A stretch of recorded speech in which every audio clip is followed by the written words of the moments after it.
Avez-vous déjà rêvé d'obtenir un deuxième passeport sans devoir attendre 10 ans, sans investir des millions et sans devoir prouver que vous avez des ancêtres ou de la famille déjà sur place? C'est un rêve pour beaucoup de parents ou de retraités désirant une vie plus tranquille ailleurs. Commençons notre voyage par l'Argentine. Ce pays d'Amérique latine, célèbre pour le tango, la gastronomie et bien sûr le football, possède aussi l'un des systèmes de naturalisation les plus rapides du monde. Ici, inutile d'investir un seul euro dans l'immobilier ou de déposer une grosse somme en banque. Inutile aussi de passer des tests de langue compliqués ou de justifier d'un niveau de revenu élevé. En Argentine, il suffit simplement de résider 2 années consécutives sur place en passant au moins 6 mois par an dans le pays. Et ce qui rend le système encore plus étonnant, c'est que même des personnes en situation irrégulière ont déjà été naturalisées après 2 ans de présence. Pourquoi l'Argentine est-elle aussi généreuse? L'explication se trouve dans son histoire. Depuis le 19e siècle, le pays a toujours accueilli massivement des migrants venus d'Europe, notamment d'Italie et d'Espagne, pour développer son économie et sa population. Aujourd'hui encore, l'Argentine conserve cette tradition d'ouverture. Le résultat est clair, en seulement 2 ans, vous pouvez déposer une demande de citoyenneté et obtenir l'un des passeports les plus solides d'Amérique latine, donnant accès sans visa à l'espace Schengen, au Royaume-Uni, au Japon et à plus de 170 destinations dans le monde. Autrement dit, pour ceux qui cherchent une solution rapide, l'Argentine est une option de premier plan. Si vous préférez un cadre plus proche de la France et surtout un climat paradisiaque, direction les Caraïbes avec la République dominicaine. Située à seulement 9 heures de vol de Paris, cette île est souvent associée à ses plages de sable fin, à ses resorts de luxe et à sa douceur de vivre. Mais derrière ce décor de carte postale se cache aussi l'une des naturalisations les plus rapides de la région.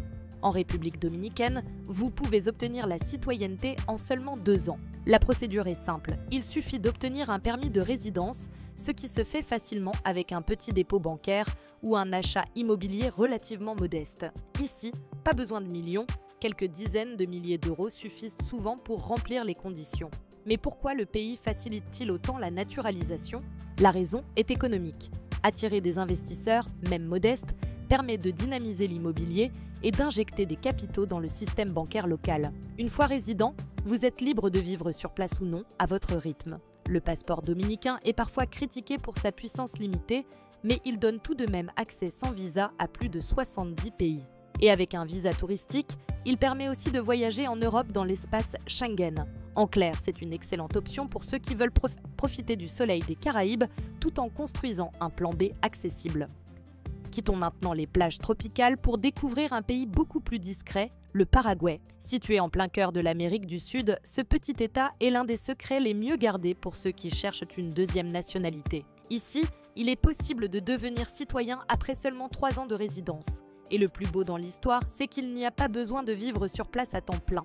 En pratique, il suffit d'effectuer un dépôt bancaire d'environ 4 100 €, d'obtenir une carte de résident permanent, puis de revenir 1 ou 2 fois par an pour garder son statut actif. Pourquoi autant de souplesse? Parce que le Paraguay cherche à renforcer son attractivité internationale et à attirer des familles ou des entrepreneurs étrangers prêts à placer un minimum de capital dans ses banques.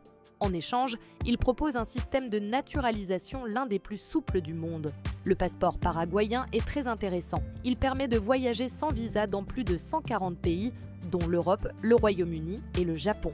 Résultat, de plus en plus de francophones voient dans ce pays une option discrète, stable et parfaitement légale pour préparer leur avenir. Continuons notre route vers l'Uruguay, surnommé la Suisse de l'Amérique latine. Petit pays coincé entre l'Argentine et le Brésil, il est réputé pour sa stabilité politique, sa démocratie solide, son système de santé performant et son niveau de sécurité supérieur à ses voisins. Mais ce qui attire de plus en plus d'Européens, c'est la possibilité d'obtenir la citoyenneté en un temps record. En Uruguay, il faut 3 ans de résidence si vous êtes en couple ou si vous avez des enfants et 5 ans si vous êtes seul. Contrairement au Paraguay, ici, il est impératif de vivre réellement dans le pays. Pas question de faire de simples allers-retours pour maintenir un statut. Cette exigence s'explique par la philosophie du gouvernement. L'Uruguay souhaite des citoyens intégrés, participant pleinement à la vie économique et sociale.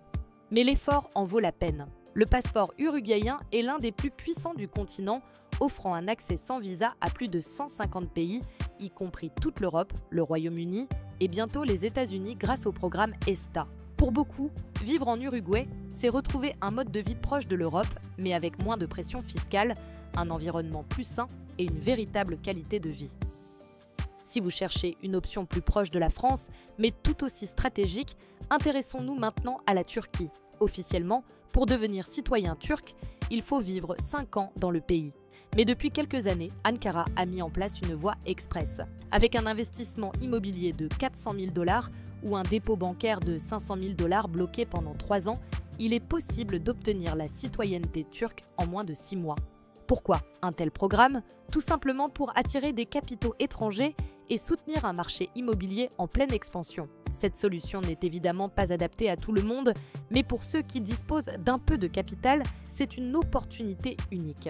Le passeport turc ouvre la porte à plus de 110 destinations, dont le Japon, la Corée du Sud et presque toute l'Amérique latine. Et puis, au-delà du passeport, vivre en Turquie présente de nombreux avantages. Un coût de la vie inférieur à celui de l'Europe occidentale, des villes vibrantes comme Istanbul et Ankara, une position stratégique entre l'Occident et l'Asie et un climat méditerranéen agréable. Peu de gens le savent, mais un autre pays d'Amérique latine propose l'une des naturalisations les plus rapides au monde, le Pérou. Ici, seulement 2 ans de résidence suffisent pour demander la citoyenneté. Concrètement, il suffit d'être présent au moins 6 mois par an pendant 2 années consécutives. Aucune obligation d'investissement, pas besoin d'avoir un travail sur place, ni même une famille locale. Vous pouvez simplement louer un logement, vivre une partie de l'année dans le pays et au bout de 2 ans, déposer votre demande. Pourquoi le Pérou est-il aussi souple?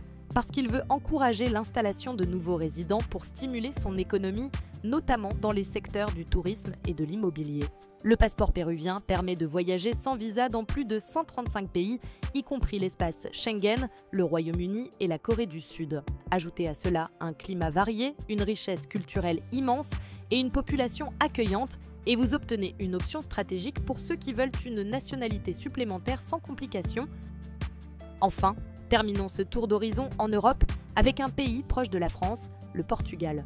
Depuis plusieurs années, Lisbonne et Porto attirent des milliers de digital nomades, de retraités et de familles en quête de soleil, de douceur de vivre et d'un coût de la vie inférieur à celui de la France. Mais le Portugal présente aussi un autre avantage considérable, la citoyenneté. Ici, il faut 5 ans de résidence légale pour faire une demande de naturalisation. Mais l'astuce, c'est que la loi n'impose aucune durée minimale de présence physique annuelle. En clair, si vous obtenez un titre de séjour valide, vous pouvez même ne passer que quelques semaines par an dans le pays et quand même déposer une demande au bout de 5 ans. Pourquoi le Portugal a-t-il mis en place ce système? Tout simplement parce qu'il a besoin d'attirer de nouveaux résidents pour compenser son vieillissement démographique, tout en restant attractif pour les travailleurs à distance et les investisseurs. Le passeport portugais est l'un des plus puissants au monde, plus de 180 destinations accessibles sans visa et tous les droits liés à l'Union européenne. Cela signifie la liberté de travailler, d'étudier et de vivre dans n'importe quel autre pays de l'UE. Pour de nombreux Français, c'est une solution idéale pour préparer un plan B sans s'éloigner trop de leur pays d'origine.